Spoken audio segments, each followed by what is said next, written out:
Why Eagles Carson Strong still trusts coaching staff, despite being nearly invisible in preseason games. Miami Gardens, Florida, when Eagles quarterback Carson Strong came onto the field at Hard Rock Stadium with 11:25 left in the fourth quarter of Saturday's game against the Miami Dolphins, it became the moment he had waited for all preseason long. Strong had nearly been invisible in terms of playing time, watching on the sideline and waiting for the call to run onto the field. Sure, Strong came in late in last Sunday's game against the Cleveland Browns, but it was mop-up duty, throwing an incomplete pass and taking knees to run out the clock.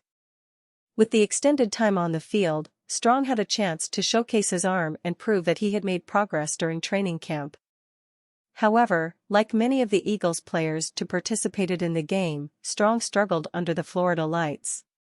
Those struggles were just a microcosm of his training camp this year, which shows he has a long way to go before pushing for the backup spot behind starter Jalen Hurts. Strong admitted after the game that he and the offense had their issues. "It did not go well," Strong said. "I went 1 for 3 out there and never really got into a rhythm. I got one scoring drive, which was fun to be a part of on that long run by Jason, and the offensive line did a good job there." Strong received a lot of attention heading into training camp. Strong, who was projected to be taken as high as the second round by some analysts, received a $320,000 signing bonus, one of the largest amounts given to an undrafted free agent quarterback this offseason.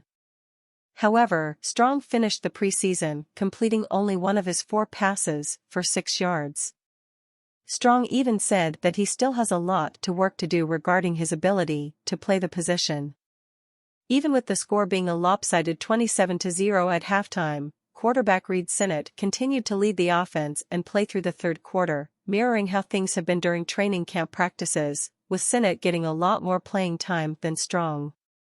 Head coach Nick Sirianni said the plan was to ensure that Sladky and Gardner Minshew played a significant amount of time in the game. "Everybody is in a different situation and different scenarios," Sirianni said. "We wanted Reed and Gardner to get some work. It was a little bit more about that than anything. We wanted to make sure that those 2 guys got the work and the reps that they needed." Despite not getting many snaps in practice and time on the field in the preseason games, Strong said he was not frustrated, stating he still trusts the Eagles coaching staff and that they know what they are doing regarding his development. Buy Eagles gear, Fanatics, NFL Shop, Lids. "This is a great organization to be a part of," Strong said. "Whatever they want to give me, I'm ready for it, and I just have to take it a day at a time.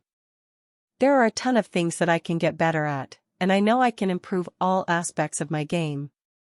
Whatever they coach me up to do, I will keep doing it, and whenever they feel confident enough for me to play me, I will make sure that I'm ready." Strong will likely be one of the players cut as the Eagles trim their roster down to 53 players before Tuesday's 4 p.m. deadline. Strong will probably be added to the practice squad, allowing him to fine-tune parts of his game, such as his throwing mechanics and footwork, while still getting him to learn the system and get caught up on the speed of the NFL. There is a chance the Eagles will have 3 quarterbacks on the roster, with Hurts being the starter and Minshew and Sladky backing him up. If that is the case, Strong said he could continue to learn from his 3 teammates. "I think I've learned the most from watching how these guys operate," Strong said. "Jalen, Gardner, and Reed are different players, but they're very good in their own aspects. I'm just trying to learn from each of those guys as much as possible. This is a great football team, and there are so many good players on this roster. I learned the most by going out there every day and watching them work and learning how they operate."